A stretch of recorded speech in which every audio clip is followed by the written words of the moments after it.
Criteria पे पूरे उतरेंगे तो आपको एहसास किफालत कैश प्रोग्राम से जरूर पैसे मिल जाएंगे। शुक्रिया। बहुत शुक्रिया जी। जनाब अब्दुल कादिर पटेल साहब।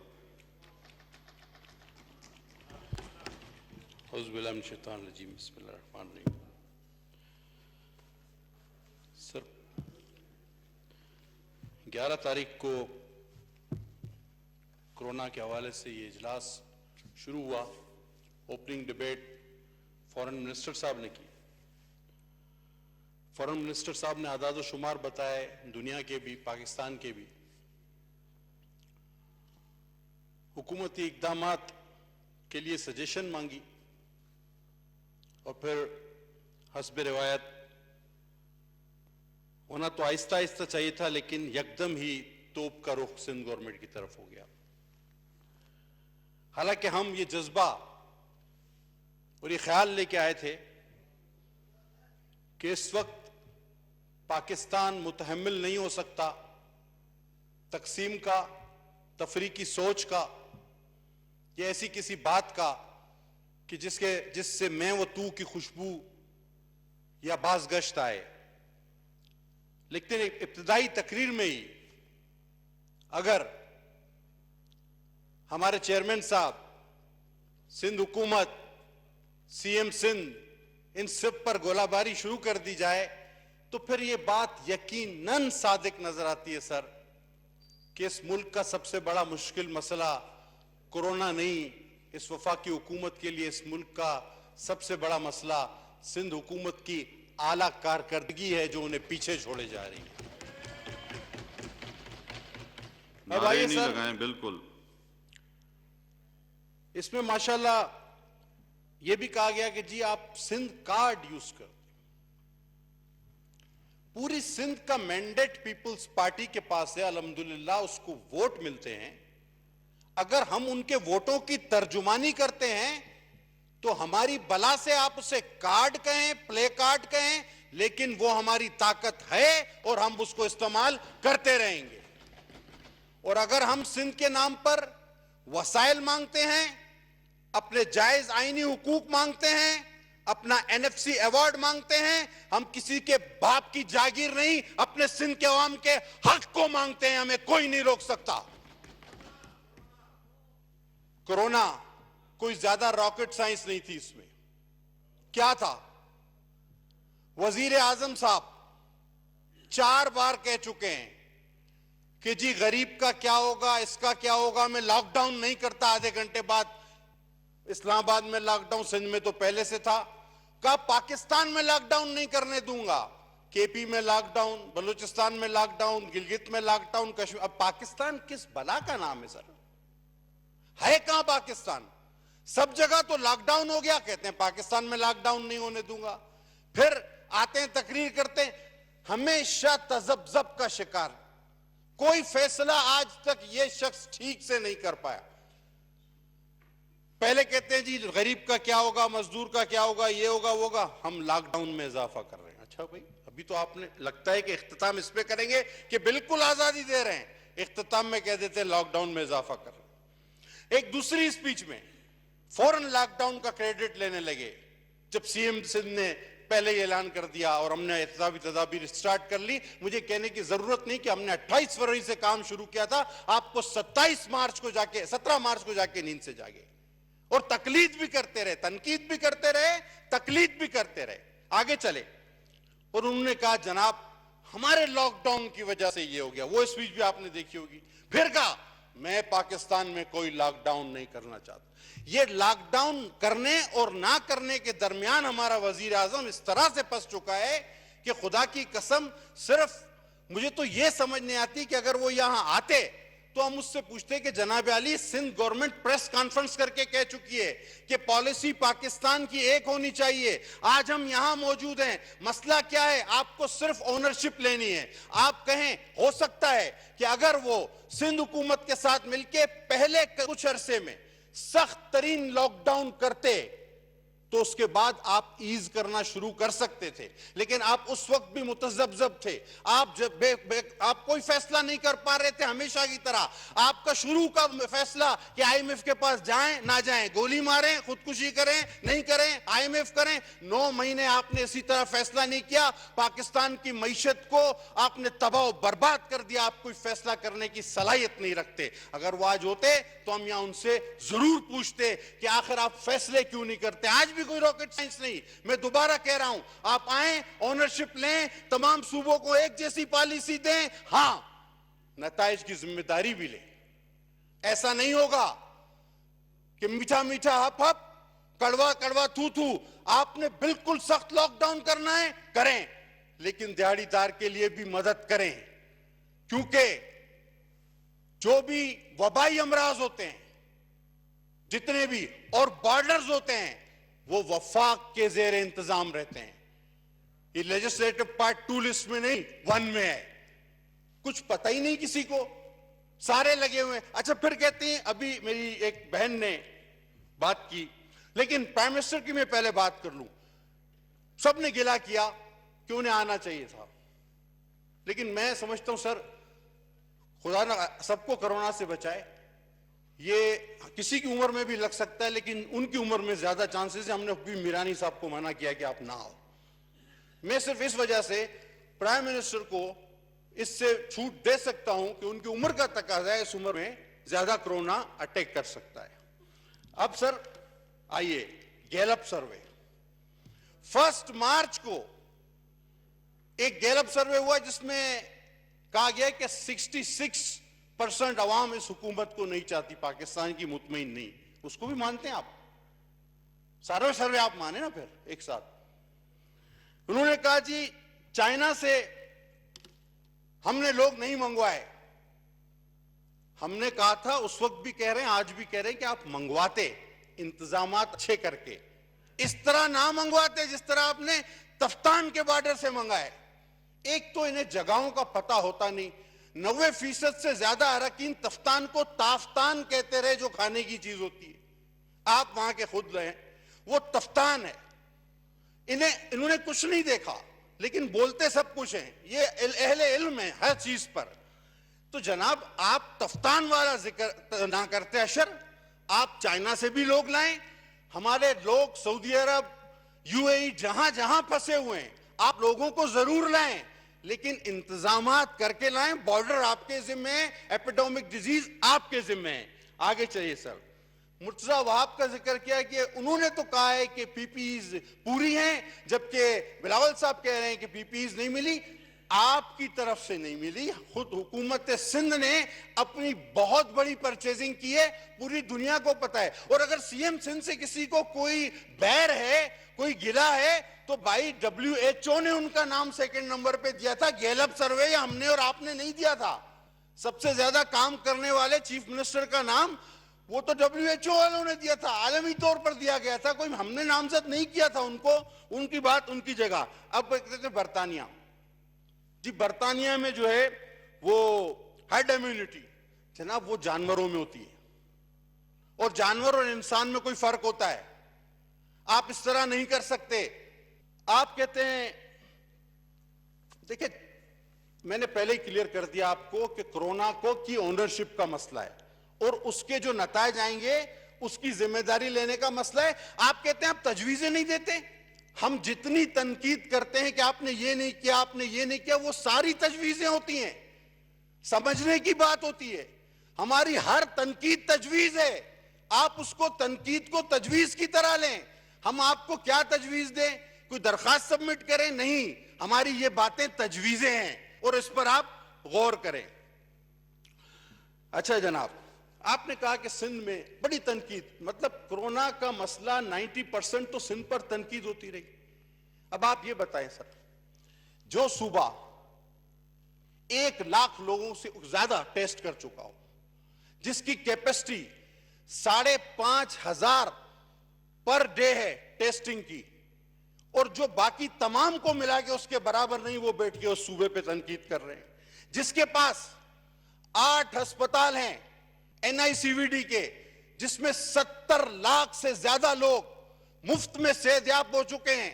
135 जिलों के लोग वहां इलाज करा चुके हैं और 12 गैर मुमालिक यानी दूसरे मुमालिक से 12 मुमालिक से लोग उन NICVDs में आकर इलाज करा चुके हैं। आप उस पर तनकीद कर रहे हैं, आप उस सिंध पर तनकीद कर रहे हैं जिसके पास लिवर ट्रांसप्लांट है, जिसके पास अपना, और अभी किसी ने कहा कि वो प्राइवेट है, नहीं, that is run by Sindh government and totally Sindh government. उसमें 196 अभी तक ऑपरेशन हुए लिवर ट्रांसप्लांट के, जिसमें 43 पंजाब से लोग सेहतयाब होकर गए और हमारे भाई अल्लाह करे और भी जाएं, और मोर देन 30 बलूचिस्तान से थे। आप उस सिंध पर तनकीद कर रहे हैं, आपके पास क्या है? आप अच्छा पाकिस्तान में ये हमने ये पकड़ दिया, पाकिस्तान सिंध पंजाब बलूचिस्तान KP इन सब से मिलकर बनता है या इस्लामाबाद ICT पाकिस्तान है? उसमें भी आपको नहीं पता होता कि कब लॉकडाउन लगा कब नहीं लगा। तो पाकिस्तान इन तमाम से बनता है। जनाब सूबे कमाकर वफाक को देते हैं, सूबे कमाकर वफाक को देते हैं, हम कोई खैरात नहीं मांग रहे। सिंध आपको कितना कमाकर देता है हिसाब कर लीजिएगा, होश ठिकाने आ जाएंगे। और जनाबे वाला मईशत की तबाही, वजीर रेलवे कहते हैं ये तो कोरोना आ गया, वो तो कोरोना को खुदा की रहमत से तशबीह दे रहे थे, कह रहे हम तो बैंकक्रप्ट होने वाले थे। मैंने खुद, सबने सुना होगा इंटरव्यू, वो कह रहे थे ये तो अच्छा हुआ कोरोना आ गया। अब बताएं ये हालत है, कहते हैं हम तो तबाह थे। अच्छा अब कुछ लोग है अपनी मईशत की बेकार कारकर्दगी की तबाही की जिम्मेदारी कोरोना पे डालेंगे, लेकिन ऐसा नहीं चलेगा। कोरोना अलग और ये तबाही अलग। और मैं तो कसम से हमेशा ये सोचता हूं कि ये हुकूमत ही क्या कम थी कि अल्लाह ने ऊपर से कोरोना भी दे दिया है।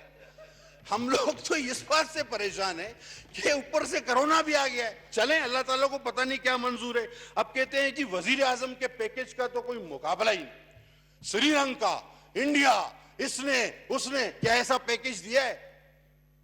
यार इस वजीर आजम का तो खुदा की कसम कोई मुकाबला वाकई नहीं, किसी बात में नहीं है। जो आदमी जर्मनी जापान को मिला सकता है उसका कोई मुकाबला कर सकता है? जो आदमी इस दौर में, सर मुझ जैसे वर्कर को इतना टाइम नहीं मिलता कि मैं खबरें देखूं, वो अर्तगल की 90 पूरी 90 किस्तें देख चुका है और बोलता है तुम लोग भी देखो और भी ये वाला ड्रामा बनाएंगे। अब अंदाजा करें आप, ये आदमी की यानी हद है फुर्सत की, और वो पूरी अब तरह से अपने काम में लगे हुए ड्रामा देख रहे हैं। मुझे तो कभी ऐसा लगता है सर, अच्छा उस ड्रामे को बोलते हैं देखो, देखने के बाद क्या करो? वो तो बोलता है सर जहाद करो, लड़ो। अब तो ये तो कश्मीर को भी आप भूल बैठे हैं, आप दे बैठे हैं। कभी ऐसा ना हो कि तलवार लेके वो निकल आए और वहां से निकल जाए कश्मीर की तरफ। थोड़ा ख्याल रखना अपने इस वजीर आजम पे, अर्तगल देख देख के जज्बाती ना हो जाए, ये कश्मीर की तरफ जो ना झंडा लहराता हुआ ना निकल जाए। जनाबे वाला, अच्छा अभी करता हूं तो सर एक वजीर है हमारे, जनाब यार कुछ आपकी भी थोड़ी सी जिम्मेदारी। कल अभी आवाज आएगी, अभी परसों की बात है, परसों की बात है। आप लतीफे यहाँ पे नहीं सुन रहे हैं, यहाँ पे जो है वो तकरीर कर रहे हैं। अगर लतीफे सुनने हैं तो बाहर जाके आप इन्हें लतीफे सुनाएं। आप चुप रहे प्लीज, दरमियान में नहीं बोले कोई भी। परसों की बात है सर जी, हाउस में हाउस कमेटी ने डिसाइड किया था कि 3 से 6 बजे तक इजलास चलेगा। ऐसी था सर, मैं आपकी जवाब को मुंतजर हूं। दोबारा उसके बाद ये विप बैठे हैं, इन्होंने फैसला किया है तमाम जमातों के विप्स ने, और उनके मुश्तरका फैसले के बाद ये टाइमिंग चेंज किया गया और टाइमिंग तमाम मुअज़्ज़िज़ अरकान के कहने पर कि उनको ज्यादा से ज्यादा मौका दिया जा सके, आपको मौका दिया जा सके, टाइमिंग बढ़ाया है। सर मैं कुछ और कह रहा था, नवीद कमर साहब के साथ बैठ के तो ये तमाम फैसला हुआ है। बिल्कुल हुआ है। जी हाँ। मेरी बात क्या आपने नहीं समझी सर। मैं 11 तारीख की बात कर रहा था। मैं कह रहा था कि 11 तारीख को क्या ये फैसला था कि 3 बजे से हाउस 6 बजे खत्म कर दिया जाएगा, ये था। लेकिन माशाल्लाह आप भी बड़े फराग दे रहे हैं और उम्मीद है कि आज भी फरागदरी का सबूत देंगे। 6:15 बजे चेयरमैन साहब की स्पीच खत्म होती है, जिसमें हर जगह उन्होंने हर चीज को एड्रेस किया, नेशनली, इंटरनेशनली, डोमेस्टिकली, सब। आपको फिर भी दूध में महंगियां डालनी होती। हम नहीं चाहते थे कि फिर तू मैं हो। आपने 6:15 बजे भी एक ऐसे आदमी को तकरीर का मौका दिया, जो ह्यूमन डिस्टेंसिंग की वजह से, क्योंकि आदमी आदमी के करीब नहीं आ सकता, इस वक्त बेपनाह बेचैनी और उसका बेकरारी का शिकार है।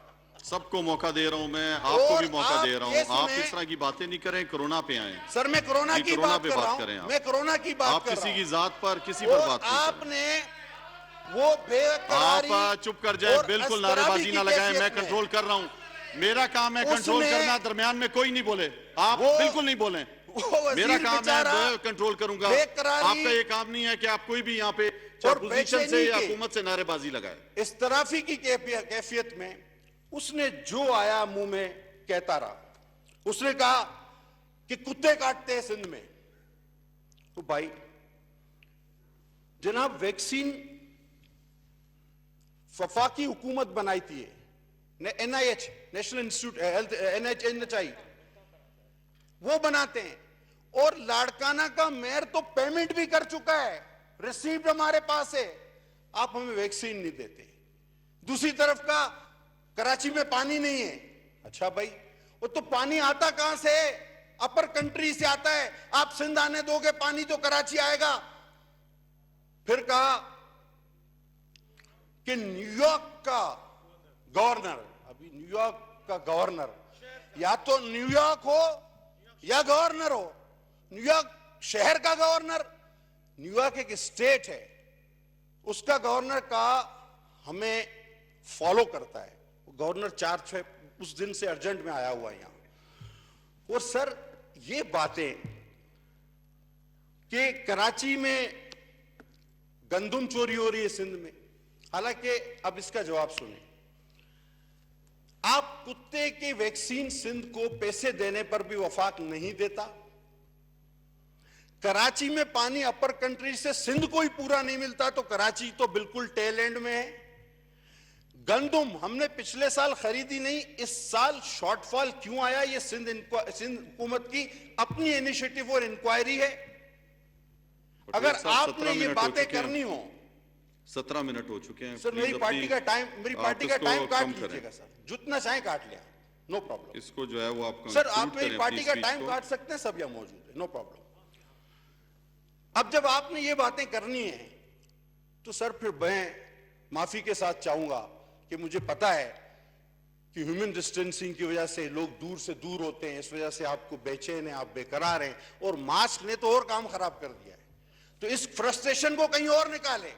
हमें मुल्क को यहां पर हम जो कोरोना में एक होने आए हैं, खुदा के वास्ते हमें वो बातें करने दें। अभी एक बात हुई जी कि मोर्टेलिटी रेट ऑफ इन्फेंट, आपका PMA पाकिस्तान मेडिकल एसोसिएशन का चेयरमैन ही आपकी केपी गवर्नमेंट के खिलाफ सुप्रीम कोर्ट गया था कि infant mortality rate highest level पर केपी में पहुंच चुका है। हमने इशू नहीं बनाया। आप कह रहे हैं जी फलाने हुकूमत की, फलाने, मैंने तो आपके 8 NICVD, ट्रांसप्लांट, सिविल ट्रॉमा, जिना ट्रॉमा, और भी मैं क्या बताऊं आपको, जो माजूर अफराद के लिए जो आजकल शुगर में इजाफा हो रहा है, जो हादसे में माजूर हो जाते हैं, जो हमारे पास इंस्टीट्यूट बना है उसके हाथ पैर लगाने के लिए, और उनको चलाया कैसे जाता है वो चलाने के लिए असद कैसर साहब कहां इलाज करा रहे हैं? असद कैसर साहब कहां इलाज करा रहे हैं? 7 साल से आपकी भी तो हुकूमत है, वो इस्लामाबाद में है। तो आपके पल्ले जब कुछ ना हो तो किसी और को भी ना बोले। एक और बात सर, जनाब, एक हमेशा एक फिलॉसफी थी पंजाब में, अगर आप देखें जब से आपकी हुकूमत आई, बच्चों के साथ बदकारी और कत्ल में कितना इजाफा हुआ है? हुआ या नहीं हुआ? सच्ची दिल से बोले। सानेहा साहिवाल का क्या हुआ? आप कहते हैं हमें हिसाब दो 1 अरब रुपए का, हम कहते हैं आप हमें हिसाब दो चीनी के आटे की रिपोर्ट का, आप हमें हिसाब दो BRT का, आप हमें हिसाब दो आरिफ नकवी की फंडिंग का, आप हमें हिसाब दो फॉरेन फंडिंग केस का, आप हमें हिसाब दो पटेल साहब हकीम साहब शहीद की कोरोना किताब पे का आए, कोरोना पे आप हमें जिस हिसाब चीज के दो। लिए सर, पूरी वहां से कौम भी ये तो देख किताब रही है कि दिखाई गई कोरोना ना। पे आपकी क्या तजावीज आएंगी। सर मेरी तजावीज तो तो आप मेरी कोरोना पे तनकीद प्लीज मेरी तनकीद ही अपना मेरी वो करें। तजावीज है सर। तो आप कोरोना पे जो सर जब वहां से ऐसी बात आएगी तो आप बर्दाश्त करते हैं, जवाब मैं मिलेगा। सबको मेरा यही है कि कोरोना पे आप बात करें, सर चाहे उधर से रेमंड भी हो डेविस चाहे की इधर से किताब भी का हो। जिक्र हुआ तो मैंने रोका हकीम उनको। सईद के भी और रोका मैंने, रेहाम की भी रोका किताबों मैंने। का जिक्र करें ना सर। रोका रेमंड उनको। डेविस बड़ा आदमी बन गया है। बहरहाल सर वो नौशेरवान खान साहब कहाँ गए बरकी, जिनको पूरा केपी की सेहत आपने हवाले कर दी थी, प्राइम मिनिस्टर साहब के कजन थे। आप तो अकरबा परवारी नहीं करते ना, वो फरार हो गए, अब आप उसको ढूंढ रहे हैं। और वो 30 बच्चों के रेप करने वाला जिसने अपलोड किया था डार्क वेब पे, उसका क्या हुआ? उसको रखवाया किसने था? लाखों रुपए की नौकरी पे कोई जिक्र किया आपने? इंसाफ पसंद लोग हैं आप, आपसे बातें करवा लो। सर हम आई कोरोना पर बहस करने के लिए थे, जी, कोरोना लेकिन पे इन्होंने बहस। मजबूर कर दिया। ये मजबूर करते हैं कि हम वो बातें करें जो खुदा की कसम हम नहीं करना चाहते। आप अपनी बहस को भी कंक्लूड करें, इसको इख्तिताम की तरफ लेकर जाएं स्पीच को। बहरहाल सर मैं इन्हीं बातों पर इख्तिसार करूंगा और मैं चाहूंगा कि मेरे चेयरमैन ने जो तजावीज़ात दी हैं आपको, सही, वो और हम बहैसियत सिंध गवर्नमेंट आपसे मुकम्मल ताउन करने को तैयार है। वजीर आजम साहब ऑनरशिप ले, वो इस मुल्क के वजीर आजम बने, अर्तगर्ल को छोड़ के हाउस में आ जाएं, यहां पर बैठ के हमें बताएं करना क्या है और जिम्मेदारी लें। और आज भी वक्त है, सही। ये वबा खतरनाक है और लोग फरार हैं। इस तरह कुछ नहीं होगा सर। बड़ी मेहरबानी, बहुत शुक्रिया। जी। आगा हसन बलोच साहब।